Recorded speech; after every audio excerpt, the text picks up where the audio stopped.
नमस्कार, घटना चक्र बुक वीडियो के इस शैक्षणिक मंच पर आपका स्वागत है।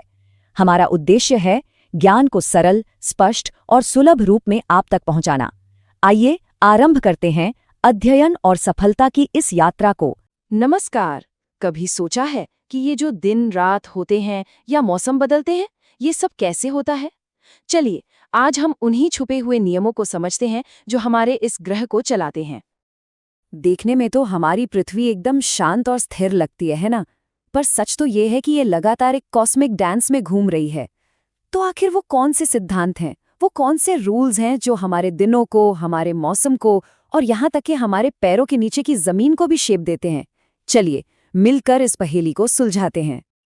तो इस सफर में हम क्या क्या देखने वाले हैं? सबसे पहले हम समझेंगे पृथ्वी की अपनी डेली और ईयरली रिदम को। फिर हम उन इनविजिबल लाइंस के बारे में जानेंगे जिनसे हम दुनिया को नापते हैं। इसके बाद हम देखेंगे कि हमारे ग्रह पर जमीन और पानी का क्या हिसाब है, सूरज और चांद का इस पर क्या असर होता है, और आखिर में जमीन पर खड़े होकर ये सब कैसा दिखता है। चलिए शुरुआत करते हैं पृथ्वी के उन दो सबसे बेसिक मूवमेंट्स से जिनके बिना हमारा कैलेंडर बन ही नहीं सकता था। देखिए, सारा खेल बस दो तरह की गतियों का है, घूर्णन यानी रोटेशन और परिक्रमण यानी रेवोल्यूशन। जब पृथ्वी अपनी ही धुरी पर घूमती है तो उससे होते हैं दिन और रात, और जब वही पृथ्वी सूरज का चक्कर लगाती है तो उससे बदलते हैं मौसम। बस यही दो गतियां हैं जो हमारी पूरी जिंदगी का रिदम तय करती हैं। यहाँ एक मजेदार बात है, हम जो कहते हैं ना कि एक दिन 24 घंटे का होता है, टेक्निकली वो पूरा 24 घंटे का नहीं है। असल में पृथ्वी को अपनी धुरी पर एक चक्कर पूरा करने में लगते हैं 23 घंटे 56 मिनट और 4 सेकंड। ये जो 24 घंटे का हिसाब है, ये तो बस हमारी अपनी सहूलियत के लिए बनाया गया है। तो सवाल ये है कि मौसम बदलते क्यों हैं? इसका सारा राज पृथ्वी के झुकाव में छुपा है। जरा सोचिए, हमारी पृथ्वी एक लट्टू की तरह है, लेकिन वो सीधा नहीं घूम रहा। वो 23.5 डिग्री पर थोड़ा सा झुका हुआ है। अब जब ये झुकी हुई पृथ्वी सूरज के चारों ओर घूमती है तो इसी झुकाव की वजह से तय होता है कि किस हिस्से को ज्यादा धूप मिलेगी और किसे कम, और बस इसी से होती हैं गर्मियां और सर्दियां।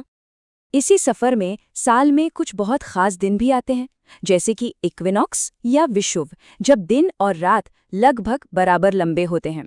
और फिर आता है सॉल्स्टिस यानी अयनांत, जैसे 22 दिसंबर को नॉर्दर्न हेमिस्फीयर में साल की सबसे लंबी रात होती है। पता है, सॉल्स्टिस शब्द का मतलब ही होता है ठहरा हुआ सूरज। ठीक है, तो पृथ्वी की चाल तो समझ आ गई। अब बात करते हैं उन इनविजिबल लाइंस की, उन रेखाओं की जो हमने इस बड़ी सी दुनिया को समझने और ऑर्गेनाइज करने के लिए खुद खींची हैं। और इस पूरे सिस्टम का जो बेस है वो है भूमध्य रेखा यानी इक्वेटर। ये एक इमेजिनरी लाइन है जो पृथ्वी को बिल्कुल बीच से दो हिस्सों में बांटती है, नॉर्दर्न हेमिस्फेयर और सदर्न हेमिस्फेयर। ज्योग्राफी में ये सबसे फंडामेंटल डिवीजन है।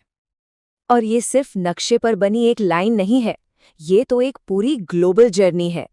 ये भूमध्य रेखा 3 महाद्वीपों के 13 देशों से गुजरती है, ब्राजील के जंगलों से लेकर केन्या के मैदानों और इंडोनेशिया के द्वीपों तक। अच्छा, इन अक्षांश रेखाओं मतलब लाइंस ऑफ लैटिट्यूड का काम क्या है?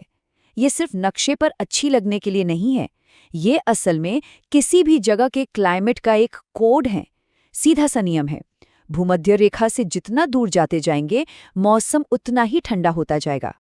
तो लैटिट्यूड ने हमें नॉर्थ साउथ की पोजीशन बता दी।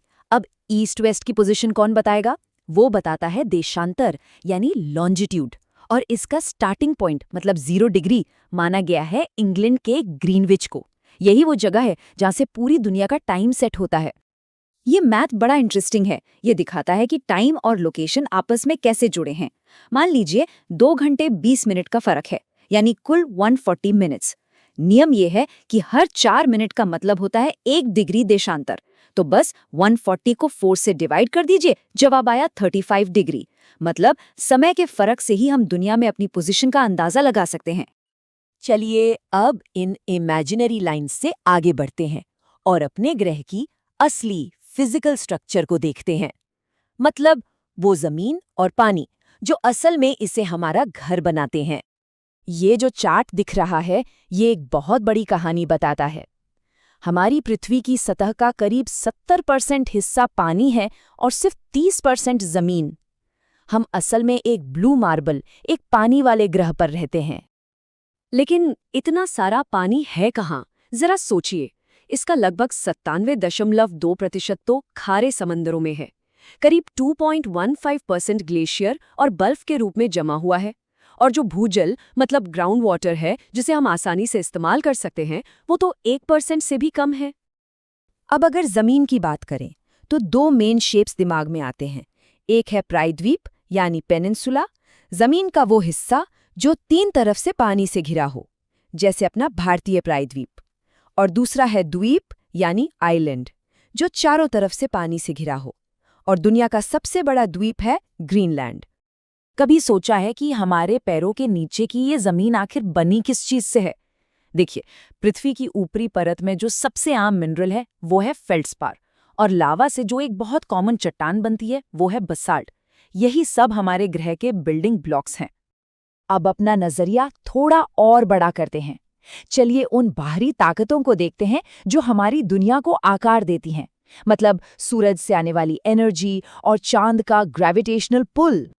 इस ग्रह पर लगभग हर चीज को एनर्जी कहाँ से मिलती है? जवाब है सूरज।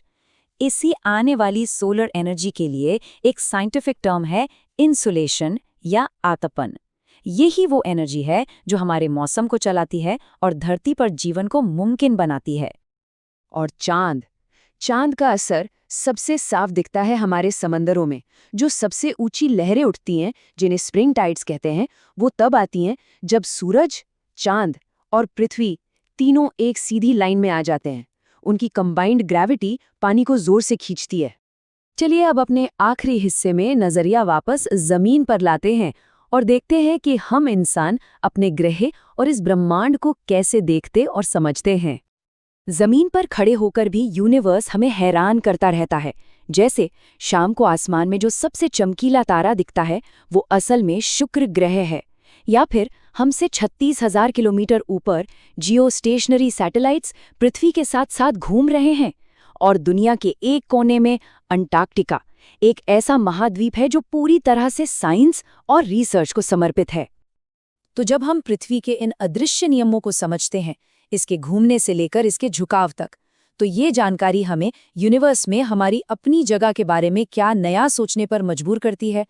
ये एक ऐसा सवाल है जो शायद हमेशा हमें और खोज करने के लिए इंस्पायर करता रहेगा। यहाँ तक साथ देने के लिए शुक्रिया।